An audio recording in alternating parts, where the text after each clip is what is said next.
Hi everyone, Chad Shoop here, and welcome to my latest edition of Bank It or Tank It. This week we're going to be breaking down Micron Technology, ticker MU.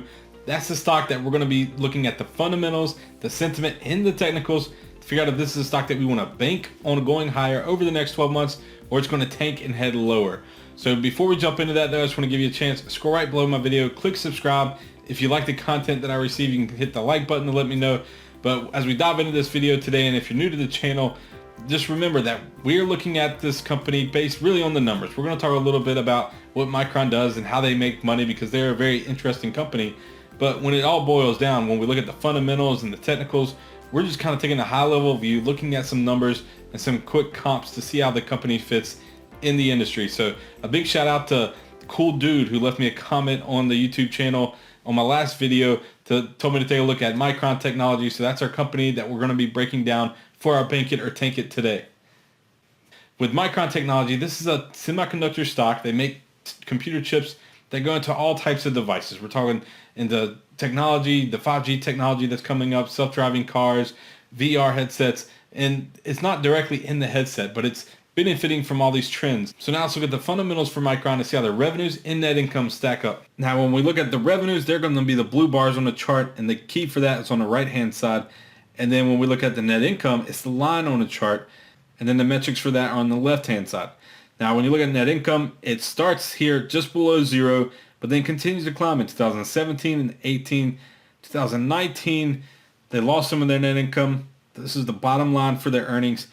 And then in 2020, their actual earnings continue to drop from there. Now, well, we all know what's happened over the last couple of months. Even though chip stocks are still in demand, this 2021 earnings expectations are probably going to be questionable at the very least from what we're looking at. It's going to be tough to see how they can continue to grow that in the type of market environment that we've had because there's a lot of uncertainty and that's going to slow down demand. But once we get through this, I believe that this is a company that can make this sort of rebound that they're showing here where they had, even in the total revenues, the blue bars, we see that 2018, 2019, and 2020, it's all been coming down for Micron Technology. They peaked in 2018, but the projections are showing here a nice turnaround for the company, and based on all the technological shifts that are going on in the world today, this is a company in an industry that I believe this is possible. I normally don't like to see the expectations being the reason that we're trying to turn around. But with a company like Micron, I think that it's definitely within grasp for the company to really turn this ship around and continue to improve. But it's still, you can see that the trend over the last 3 years has been down, peaked in 2018. So they really got to do some improvement here to grow their revenues and to improve their bottom line. Now let's take a look at some of their competitors in the industry. These are semiconductor stocks, and you can see that Micron here on the bottom, the market cap, is about 58 billion compared to the average of these companies, 105 billion. So Micron is a relatively smaller semiconductor stock, especially when compared to companies like Texas Instruments, 120 billion, Nvidia, 230 billion, and then Intel, 270 billion. So Micron at just 58 billion, it's right in there with advanced micro devices and a few of these others, but it gives them a lot of room to grow, a lot of market share that they can still go out and capture and start to turn around those revenues in net income. And then I have the short interest here as a percent of the shares outstanding, where we basically just want to feel for the negative sentiment in the markets that are out there. And that 3.1% for Micron Technology, they're right with the mean, so it's really not anything to worry about as far as the amount of people betting on a stock to go lower. That's what short interest is gauging. People who are selling these shares short, expecting the stock to go down, and it's right at the mean for the industry, so 3.1%. And then the price to earnings ratio is for Micron's at 26 times earnings. And when you look at the industry here, it's at 50 times. So Micron is really, even though their net income has declined over the last 3 years, you can see that their price to earnings ratio is still very well within reason, and some would consider it undervalued at this point. You can see advanced micro devices, the other kind of same size semiconductor stock is trading at 134 times earnings. And then even some of these other ones, Broadcom, 56 times earnings, Nvidia, one of the largest semiconductor stocks here, but they're definitely heavy into self-driving cars and a few other explosive industries, but they're trading at 70 times earnings. So when you look at Micron, 26 times earnings, it's screaming that it's extremely undervalued based on the price to earnings ratio. There could always be some more stuff going on behind the scenes that's making this come up. But on the surface, Micron definitely looks like a great stock from a valuation perspective. But then when we look at the compound average annual growth rate for revenues and net income over the last 3 years, Micron's again at the top of the list here. Total revenues, 10% growth compared to a mean of 9%. That's the average for the rest of these companies. And then their net income, nearly 50% growth for the bottom line compared to just around 12% for the rest of these companies. So Micron, even though it's been declining over the last 3 years, because of the big jump that it had in 2017, it's actually still showing positive returns for its growth rates over the last 3 years. So this is something, and it's an interesting metric, but we know for Micron, it's going to be coming down because, like I said, this is a rolling 3-year period. So as that 2017 to 2018 jump falls off from the data, their returns for these numbers are not going to look so great. So that's a little alarming. We know it's not going to improve from here. It's going to get worse. And then it's got to take time to turn around from there. So even though it's holding up right now ahead of the competitors, that's not going to last very long, and they'll probably be below the mean over the next year or two. And then dividend yield, this just gives you an idea of how some of these other companies are willing to spend their cash, giving it back to investors via dividend. The average here yield 1.8%. The only other company that doesn't pay a yield other than Micron is Advanced Micro Devices.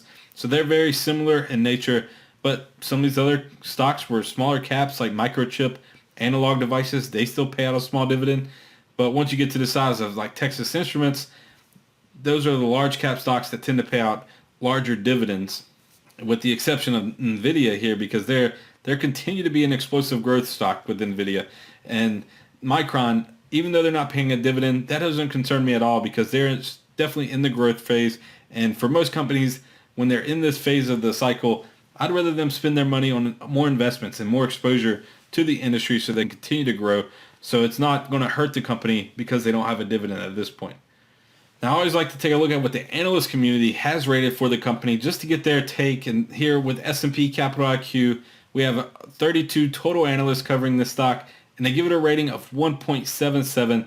That's an outperform on a scale of 1 being a buy, 5 being a sell. So the analyst community is very bullish, and this I just use as a sentiment reading. We get an understanding of how these companies are valuing the stock. They're bullish. They see these numbers. They're bullish. They see what's going on with Micron, the industry, and they say it's a buy. Now let's turn over to our technicals where we take a look at the price chart to see what to expect next from the stock. So I have the stock's full price history pulled up here. It goes all the way back to 1995 when they first came out into the market to today. And what I really wanted to point out is that if you see the market hysteria that's going on right now, the massive rebound rally that we've experienced after the coronavirus related sell-off, and stocks have shot up, there's no doubt, and it's coming amidst a ton of uncertainty.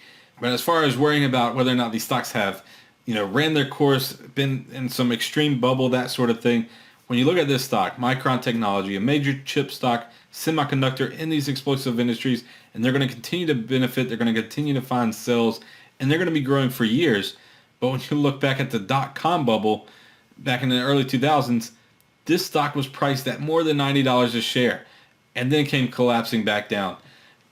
And so it's just a remarkable contrast to where we are at today. This is some massive price ranges. It shot up from around $10 a share in 1998 to more than $90 a share in 2000. So just 2 years, absolutely phenomenal returns if you're able to make that trade. But it's nothing to what we've been seeing today. I mean, we think it's a massive rally from the low 30s back up to the 50s. It seems like a big deal. It happened in only months, so it is a sharp move, but we are just nowhere near the same levels that we saw back in the dot-com bubble, which likely means that we're not in a massive bubble today. We're just basically in a price discovery phase for the entire market, trying to figure out what's going on. Are we going to have to shut down again? Are we going to continue to grow? But for Micron, it's not going to be that big of a factor because they're in these major industries that are still thriving, even during the shutdowns, even during the lockdowns. So it's really not a worry for the stock, but the few key levels to watch here. We have the green support line along the bottom, and this is the major area that I want to pay attention to because you can see I have a couple resistance lines. We have the 200-day moving average here coming in, and this is the last bar for that I was taking a look at from Thursday. So We can see that there's a chance here that the stock is just flopping around the 200-day moving average, and it's not really holding up much for us. I usually use it as a sentiment indicator, but based on how the stock's just been whipsawing back and forth around the 200-day moving average, it's not really giving us any kind of sentiment reading right now. So this green line, it's the main area that I want to watch. I kind of like the stock, and I expect shares to head higher from here, but I'm only going to stay bullish on the stock if it stays above this green trend line. And then we had the red resistance line across the top. And you can see that we had a breakout from this on the rally that we had the other week. It got the stock out of the wedge formation that it was trading in, but then it quickly came back down over the next couple of days and then gapped lower back into this channel. So it looks like it was a failed breakout, but when you look at this chart on just a line chart, which I don't usually look at line charts, but once we had the failed breakout, I wanted to see if there's something else going on here. And it looks like we're just in an upward trend channel. We can move this green trend line up a little bit to tighten on just the daily close prices, other than the candlestick chart that I like to use. But it shows us that we're just in a little rising trend pattern right now, and it's not going to last forever. The stock is about to break out of this trend, and when it does, it's going to create a new trend, either lower or up sharply higher out of this. And at this point, seeing the momentum that we've had negative in recent weeks, pushing the stock down even lower, there's a good chance that we're going to break out lower from here and form a short-term downtrend in the coming weeks for the stock. But I wouldn't try to trade that or bet on it because it's got this major green support line that I'm going to follow. Now, I like the candlestick charts to look at the best because I love to see the highs and lows of the day and the opens and closes. So this gives me a lot more information to go off of. But the bottom line is that right now it's kind of wishy-washy. And even though I think shares may break down lower from here, I love this stock. And I would love to see them hold this green support area and climb higher. Now we ran through the technicals for Micron. Let's take a look at my checklist to see how the stock stacked up on our BankItorTankIt list. When we looked at the fundamentals, the company had some nice earnings growth, some nice revenue growth, but we knew that those numbers were going to be coming down in the coming years because we looked at their annual chart, and since 2018, the stock peaked for revenues, for net income, and now the expectations are for a massive turnaround for the company. And even though they're in a great industry and have explosive growth opportunities, until they start to show us something, this is going to get an X mark for the fundamentals. When we came to the sentiment, the analyst ratings were bullish. They're hyped up the stock. It's rated at 1.77 with a 1 being a strong buy. So the analyst community is all on board, but the 200-day moving average is not really giving us any clear trend for the stock price. So we're going to give us sentiment an X today too. I wanted to see both of those confirm, and they didn't. When it came to the technicals, now we have the stock that's in a short-term uptrend, but over the last couple of days, it pulled back. It fell back into this trend, this wedge pattern that I was watching. So that was some bearish news for us. Right now it's in a period of consolidation, but I'm going to have to give it an X at the moment. So that means that Micron Technology is going to end up on our TankIt list. And I don't say this lightly because Micron, as I went through this is a stock that I really like. I like the story behind it. I like what they're doing. And I like the growth opportunities that the industry they're in really represents. But when you look at the fundamentals, the sentiment, the technicals, the three things that we follow here for our BankItorTankIt analysis, it's just not matching up, right? The company just hasn't done the right things that they need to do to continue to head higher. So Micron Technology is going to be on our TankIt list. Let's take one last look at the charts to break down my price target over the next 12 months. Now, to come up with a price target, I'm going to trade the wedge pattern. I'm going to say that this was a false breakout. It came back into it, and we're going to go ahead and predict that we're going to see the stock break down lower from here. And I don't think it's going to be a straight shot lower. I'm thinking more of a choppy decline down to the low 30s again. I think it'll get back down to the lows of the coronavirus crisis. We'll pin a price target of $33 a share. It's trading at $48 today. That's over a 30% drop over the next 12 months that I'm looking for to play out with Micron Technology. And so it's going to be on my TankIt list. I wouldn't try to trade it until it breaks down through this green support area. And as long as it holds above that, though, this stock could be off to the races going higher. And I always look at the incoming data. So this is going to continue to fluctuate. And maybe I'll update it in an upcoming quick take segment if it starts to break out one way or the other. But for now, this is a stock that's going to be on our TankIt list. Price target of $33 over the next 12 months. So I know this is a pretty big call on Micron saying that it's a TankIt stock, even though it's in the semiconductor industry and has all these growth opportunities. So if you have any views on the stock, just leave them in the comments below and let me know your thoughts. Let me know what stocks you want me to feature in an upcoming Bank It or Tank It, and I'll be able to feature those either in a full Bank It or Tank It video like this, or in my quick takes where I'll give you some analysis each and every week. So be sure to subscribe so that way you don't miss out on any of my upcoming insights. And until next time, I'm Chad Shoup.